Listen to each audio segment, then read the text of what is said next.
Donc je la porte ici même au niveau du dessous de mon œil, du nez, du front, du menton. Je vais vous donner la recette, hein, vous inquiétez pas. Pour les gens qui n'ont pas que ça à faire de dépenser des 1000 et des 100, on a recensé 36 carnations de peau chez les peaux foncées. Oh là là, qu'est-ce que je suis pipelette, c'est un truc de fou.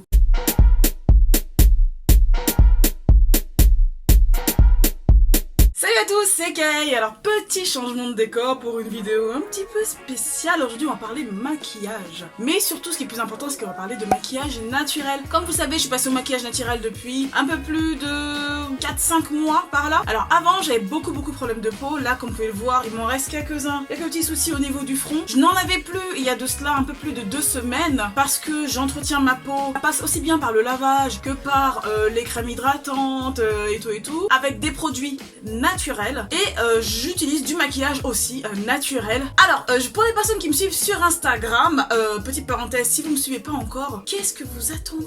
Allez go sur Instagram, et ben vous savez que je suis très active là-bas et je fais pas mal de stories et si vous avez suivi, vous avez pu voir que j'ai volontairement pas fait de story pendant une dizaine de jours. C'est parce que franchement ma peau c'était une catastrophe parce que j'ai fait une grosse connerie. Donc ma peau était vraiment bien. Je vais vous dire pourquoi j'ai changé ma routine, pourquoi j'ai changé ce produit à l'instar ça se dit, ouais, au lieu de mes produits naturels que j'utilisais d'habitude. Déjà les produits que j'utilisais c'était les fonds de teint de chez Elika Beauty et la poudre de chez Elika Beauty que j'aimais beaucoup. Pourquoi je dis j'aimais? Parce que j'aime toujours la poudre, hein, la poudre elle est vraiment bien, je l'utilise en ce moment sur certaines parties de mon visage, mais je n'utilise plus le fond de teint. Alors j'ai beau essayer, hein. j'ai essayé. Hein. J'adorais vraiment ce fond de teint. Vous avez peut-être vu ma vidéo où je l'applique ici. Je vous explique que je le mets assez rapidement, hein, je l'applique assez rapidement parce que il sèche assez vite et quand il est sec on peut plus y toucher. C'est-à-dire que il va commencer à se déplacer, à partir de là on peut pas mettre plusieurs couches les unes par-dessus les autres. Alors moi j'ai une peau qui a besoin d'être corrigée car il me reste des taches dues à mon acné très récente et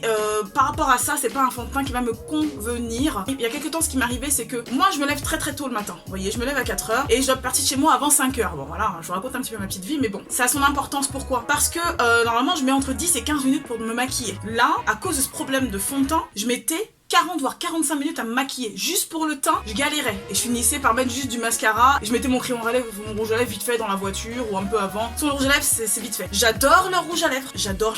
Mais vraiment le fond de teint, un petit souci pour ma part. Je trouve qu'il est trop sec. Je trouve qu'il ne veut pas adhérer à ma peau. Sauf au niveau du front. Au niveau du front, il restait tranquille. Tout le reste, ça se déplaçait. Après, c'est peut-être par rapport à mon type de peau. Peut-être que vous, ça vous ira. Mais moi, ça ne me va pas. Donc voilà, j'ai arrêté d'utiliser pour le moment. Je l'ai mis de côté. Je verrai après. Peut-être que, bon, la peau, je pense que ma peau, elle est en train d'évoluer là, ma peau évolue en fonction de ce que je lui fais subir entre guillemets, des bons soins que je lui apporte. Donc ce que j'ai fait c'est que une fois que j'ai vu que ce fond de teint me posait des soucis de retard et au final le fini n'était pas vraiment très jojo parce qu'il suffisait que je transpire un peu. Alors moi je fais beaucoup de sport, t'as tout qui se déplace, ou au boulot que j'ai un petit coup de chaud et tout, ça se déplace, c'est une catastrophe, j'avais des plaques partout. Donc ce que j'ai fait c'est que je suis retournée à un fond de teint conventionnel. Ouais je sais, je vous vois derrière là en train de dire aïe. J'ai été chercher quand même un fond de teint conventionnel mais un des moins pires si je peux dire ça comme ça. J'ai utilisé un fond de teint de chez Clinique, c'est le Beyond Perfecting de chez Clinique. Je l'ai mis au début, j'étais super content, je suis assez cool tu vois, voilà ça se met vite fait et tout nanana. Au niveau de la compo il y a quelques trucs moyen mais la composition est moins pire que certains, mais elle est pas clean non plus. La preuve est que au bout de quelques jours j'ai commencé à avoir des petits boutons sur mes joues et ensuite ça s'est empiré, j'ai eu des gros boutons sur les joues et des énormes sur le front. J'ai dû aller donc à la foire de Paris. Et comme vous l'avez peut-être vu sur mon Instagram, j'ai fait des photos où j'ai pas une coiffure habituelle. C'est-à-dire que j'ai balancé tous mes cheveux d'un côté et je me cachais la moitié du visage avec mes cheveux. Parce que tellement ma peau était dans un état catastrophique, je n'assumais pas du tout ma connerie. Bien sûr, je m'étais remise à porter mes fonds de teint naturels. Alors là, ce que je vais vous montrer, ça va être les fonds de teint que j'utilise maintenant. Ça va être les produits que j'utilise là tout de suite sur mon visage. Et ensuite, je vais vous expliquer comment je fabrique ma fameuse poudre matifiante du style Banana Powder. Donc c'est une poudre matifiante avec des sous-tons jaunes pour les peaux foncées ou des sous-tons dorés pour les peaux plus claires. Donc je la porte ici même au niveau du dessous de mon œil, du nez, du front, du menton. Donc je suis très contente de ce que j'ai fait. Je vais vous donner la recette, hein, vous inquiétez pas. Ce qui est bien aussi c'est que cette poudre que j'ai faite, vous pouvez trouver tous les produits directement sur le site de chez Aromazone. Bien évidemment je suis pas sponsorisée, je crois qu'ils ne sponsorisent personne, je sais pas. C'est vraiment un site où vous avez tout ce qu'il faut. Hein, si vous avez accès à ce site, si vous avez la chance de pouvoir commander sur ce site, faites-le. Il y a vraiment tout ce qu'il vous faut dessus pour tout faire. Aussi bien pour s'occuper de vos cheveux, de votre peau, que du maquillage, que des produits pour la maison, que des produits ménagers. Vraiment, vous avez tout pour tout faire vous-même avec des produits naturels. Je vous montre ce que j'ai sur ma peau. Je me suis remise à utiliser mon maquillage naturel. Je continue toujours, bien évidemment, j'ai pas stoppé l'utilisation des produits naturels pour le lavage de ma peau, pour l'entretien de mes cheveux, etc., etc. Oh là là, qu'est-ce que je suis pipelette, c'est un truc de fou. Je vais m'arrêter là, je vous montre tout de suite ce que j'ai mis sur ma peau. J'ai utilisé donc ce fond de teint de chez Herré Perez en teinte mocha. Il est vraiment bien, il est au lait d'avoine. Franchement, vous le mettez sur votre peau. On a l'impression comme ça qu'il est gras, mais en fait, non, ça donne un fini vraiment velouté sur la peau. C'est pas du tout un fini mat. Si vous aimez les finis mat, c'est pas ce qu'il vous faut, ou sinon, il faut mettre par-dessus une poudre qui va matifier le tout. Ensuite, mon anti-cerne que j'ai mis au niveau du dessous de mes yeux, que j'ai mis aussi au niveau des quelques taches qui sont en transparence sur ma peau. C'est celui-ci de chez Puro Bio qui s'appelle Sublime Concealer et celui-ci est en teinte 05. Je l'aime bien parce qu'il a un sous-ton jaune et c'est ce qu'il me faut pour ma peau qui est à sous-ton jaune logique. Ensuite, sur certaines parties de mon visage, donc les joues, le contour ici, j'ai utilisé la poudre que j'adore de chez Elika Beauty, une poudre matifiante en teinte Shadow. Donc elle est un poil foncée pour moi, je vous montre un peu comment elle est. Elle est un poil foncée, mais je l'aime bien justement pour pouvoir créer des ombres et tout et tout. Et vu que le fond de teint de chez Herré Perez, il grise un poil la peau, vous savez, vu qu'il y a des micas naturels dedans, donc les micas ont tendance à refléter la lumière du soleil, refléter la lumière naturelle, et sur les peaux foncées, ça donne un teint grisé. Donc la poudre de chez Elika Beauty va venir contrebalancer ça, parce que justement elle a un fort sous-ton jaune, mais même si elle a un poil foncé, je vais pouvoir travailler aussi avec ça pour corriger un peu le problème qu'a l'autre fond de teint. Je sais, vous allez me dire, mais pourquoi je cherche pas un autre fond de teint?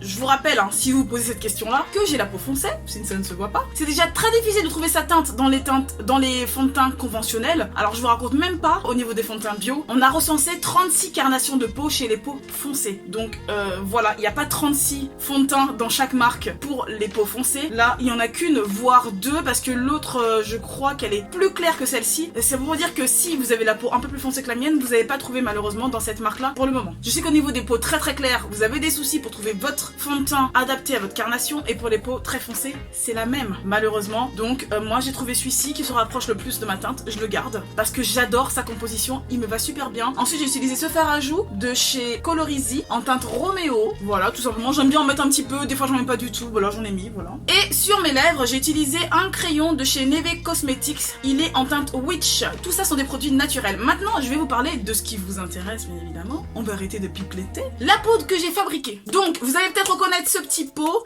c'est le pot qui contenait de la cire colorante que m'avait envoyé la marque Colorisha. Alors moi je l'ai récupéré, donc vous voyez, c'est vraiment une formule que je vous propose là pour les gens qui n'ont pas que ça à faire de dépenser des 1000 et des 100 et qui veulent un produit qui va leur correspondre et qui plus est naturel, donc vraiment vraiment beau pour la peau. Vous voyez, moi dès que je laisse tomber tout ce qui est naturel, c'est une catastrophe pour moi. Donc regardez, je vais vous montrer un peu comment est ma poudre. Voilà, elle se présente comme ça. Donc vous voyez bien le sous-ton jaune, je crois, si je me tiens bien. Le sous-ton jaune est très présent. Vous pouvez modifier cette recette pour qu'elle puisse vous correspondre.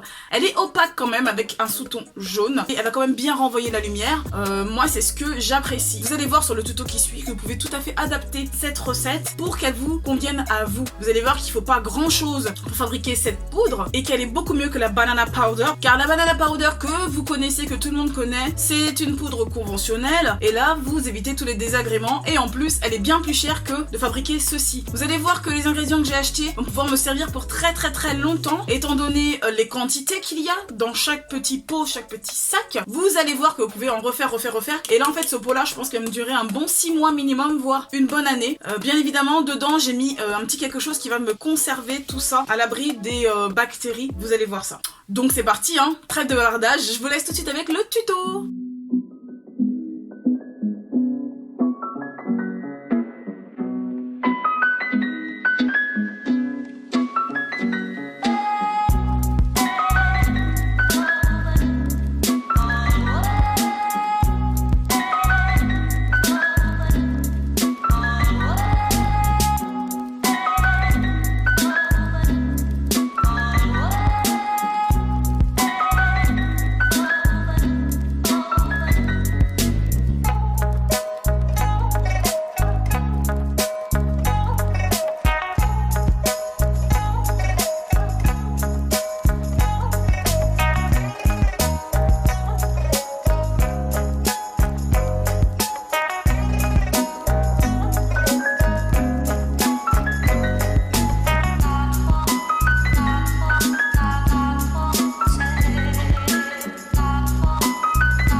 Et voilà, j'espère que ça vous a plu, j'espère que ça vous a beaucoup aidé. Personnellement, je suis très contente d'avoir fait les recherches pour pouvoir enfin faire la poudre qui me correspond. Pour les personnes qui ont du mal à trouver leur teinte, c'est plutôt pas mal de faire ça. J'ai pas mal d'autres idées dans mes tiroirs, hein. Si ça vous intéresse ce genre de vidéo, n'hésitez pas à me le dire juste en bas en commentaire, que je puisse y travailler pour nous faire tout ça, pourquoi pas. Si vous avez aimé cette vidéo, un petit pouce vers le haut. N'hésitez pas surtout à vous abonner, ça coûte rien, c'est entièrement gratuit, ça me ferait super plaisir. Et surtout, très important, activez la petite cloche pour être au courant dès que je mets une nouvelle vidéo en ligne, car je mets en ligne mes vidéos de façon très aléatoire. C'est pour être au courant dès qu'il y en a une nouvelle qui est mise en ligne, tout simplement. Je vous fais des gros bisous, je vous dis à la prochaine pour une vidéo, bye bye.